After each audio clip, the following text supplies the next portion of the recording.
Yes.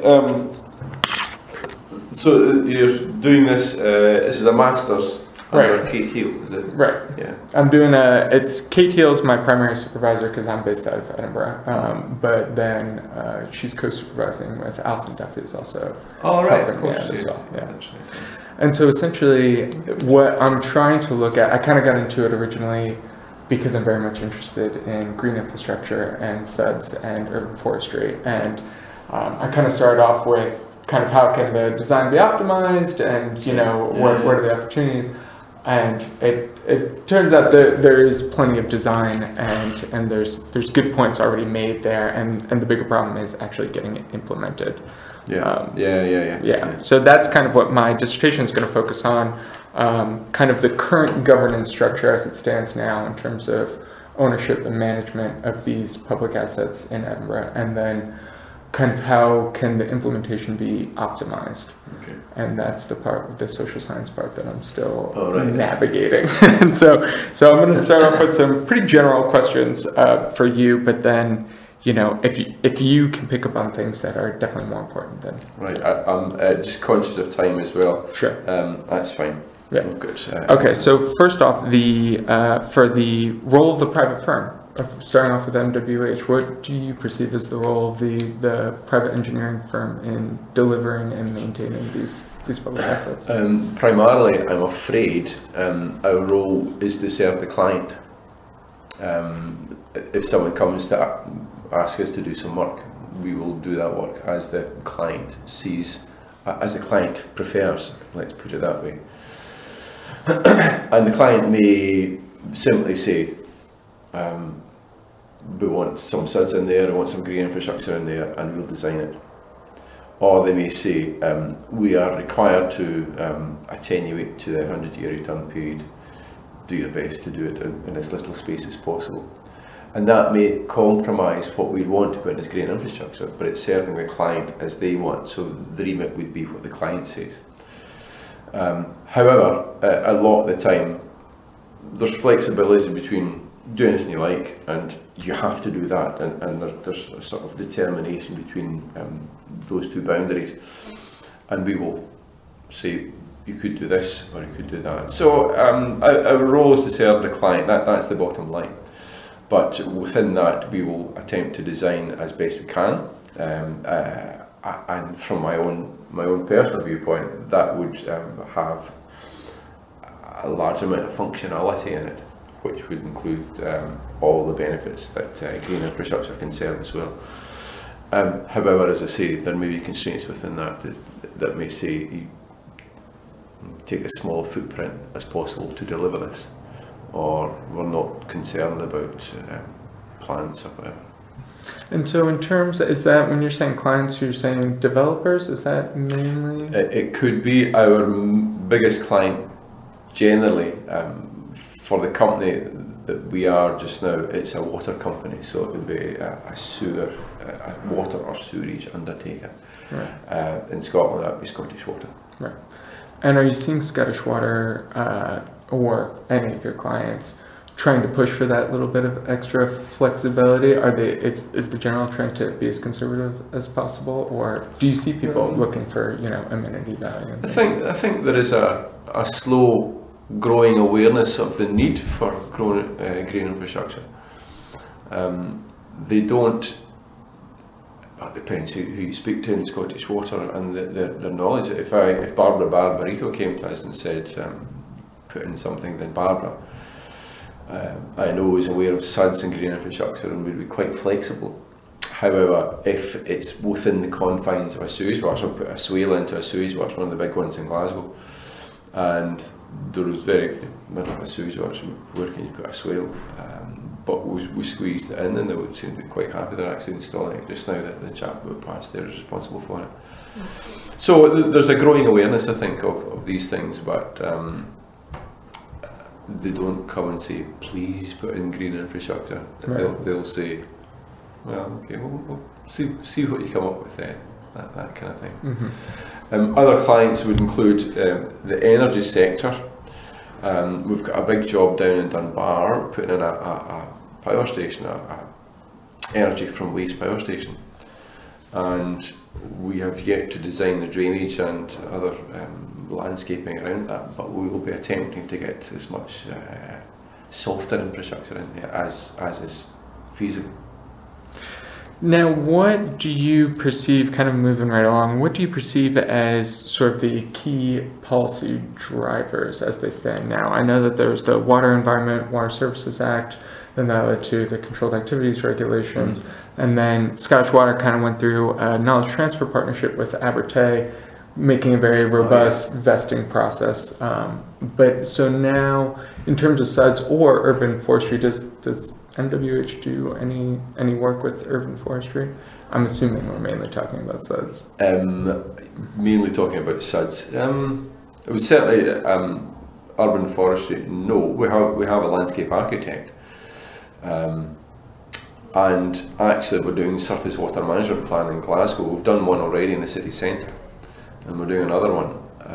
And we will, within that, as a means of installing components to manage flooding, look for green infrastructure out within that. And you know, it depends. The city centre was very difficult to install stuff there because it's slap bang in the middle of town, very urbanised. But we come up with proposals that install green infrastructure in it. The one we've got now, which is near, well, it's on the south side of the city, we've got probably a bit more flexibility to install green infrastructure. It's all still more residential, and there's a main road that runs through the centre of there's a kind of keyhole shape, and there's a road runs through the middle of that shape. But within that, we think we'll probably be able to install some bits and pieces of green infrastructure. For example, street trees down an avenue, right. And the ability for water storage and flood management within the tree planters or something. So you can kind of combine the two into something. Yeah, that's the idea. Yeah, I mean, it's flooding, but how else can you do it? Do you dig a hole and fill it with water? I would say not. There are better ways of doing that. You can dig a hole, fill it with water, and put trees around it, make it a nice shape, and get multifunctionality.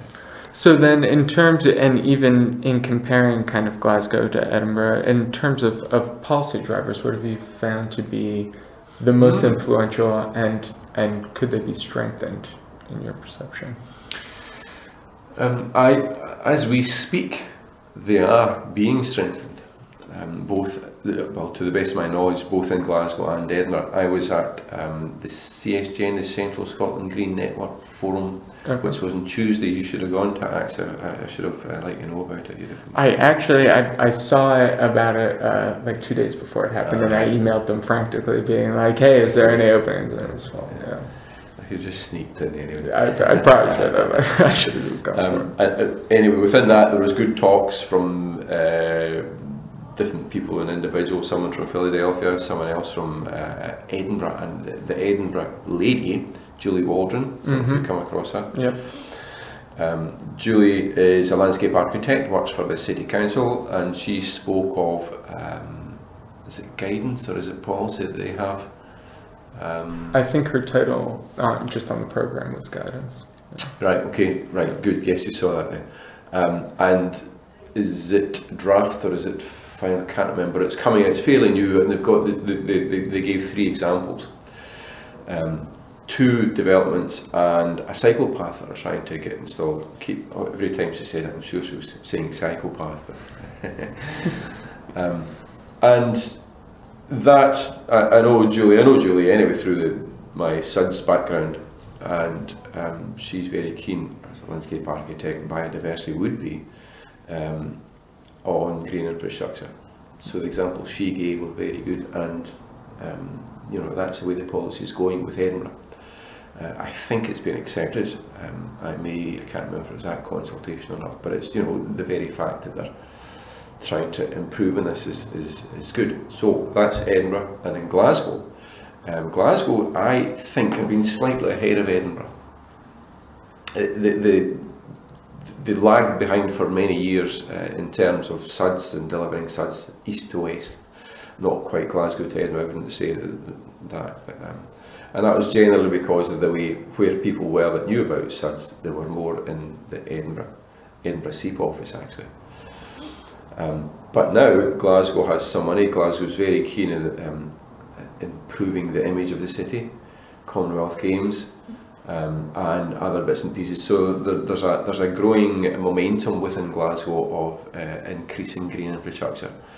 And if you can, you should speak to someone from Glasgow City Council. I'll give you some names later if you like. Yeah, that's fantastic. And they are very keen on green infrastructure. If you speak to a roads engineer, he's very keen in roads. Obviously, if you speak to a flood man, he's very keen in flooding. But there is a joining together now that wasn't there 5 years ago. Now, what do you perceive has kind of gotten that momentum moving? Because it does seem like Glasgow is kind of in its stride in terms of implementing some of this green infrastructure. What elements are there that you perceive are missing from Edinburgh? That's a good. Are they missing? They're not as far ahead as Glasgow. I think it's down to individuals. And if there were a few more Julie Waldrons in Edinburgh, I think there would be more momentum behind the Edinburgh thing. I mean, is to say they're lagging behind Glasgow is probably unfair, but they aren't as far ahead. And would that be individuals in the local authority and the city council? Yeah. Yeah, it's you need to do anything in a council. You need approval, political approval, and that's at the local government level. So you need to appease the councillors themselves, who sit in committees, and they'll say yes or no to anything. So the guidance that Julie Waldron's been preparing and making and delivering, hopefully, would need to get approval, and that the committee would have to approve that. If they see that as less of a priority, they may drag their heels a little on it. If Julie's boss sees it as something that's not something that she should be spending her energy on, then it might not happen as quickly. Mm-hmm. So there needs to be the political will from individuals and collectively from the unit as the council is. So that's one thing, and the other thing is money. Right. That old thing. Yeah. And Glasgow, bless them, have won many millions of pounds in the city deal, which is why we will see fairly soon, I think, things being implemented rather than just desktop exercise. And here's a surface water management plan, and here you could do green infrastructure in there, having studies done. Mm-hmm. They will actually start to install some of these things fairly soon. Well, they're beginning to do it already, I think, but they've got the money to do it now. What is the mechanism for that city deal? I haven't looked too thoroughly into Glasgow, but I'm thinking that it could be a good comparison. I don't know is the short answer. I thought it was international money. They applied for it. Glasgow applied for it. Mm-hmm. What to do is to find out where the money, or who is awarding the money, because I think now, and I may well be wrong on this, it's the Scottish Government that's awarding the money. But cities would put in a bid to promote their council to get the funding. So it's a competition, effectively. Right. And they have to put in a good enough bid to win that money. And Glasgow seems to be quite good at that now. They've done it through Commonwealth Games, they've done it through something else that happened last year, and they've done 2 or 3 other things as well. And in fact, they applied for the Green City, European Green City of the Year for 2015 for this year. They didn't get it. They came a very close second, apparently, to Bristol. But they're going ahead with their green intentions anyway. Mm-hmm. So, you know, they're going to do that anyway. But they're very good at winning money, and I think they've learned a lot from the Commonwealth Games thing, and the one that's the city deal, which is made more than £100 million, I understand, but don't quote me on that. they also won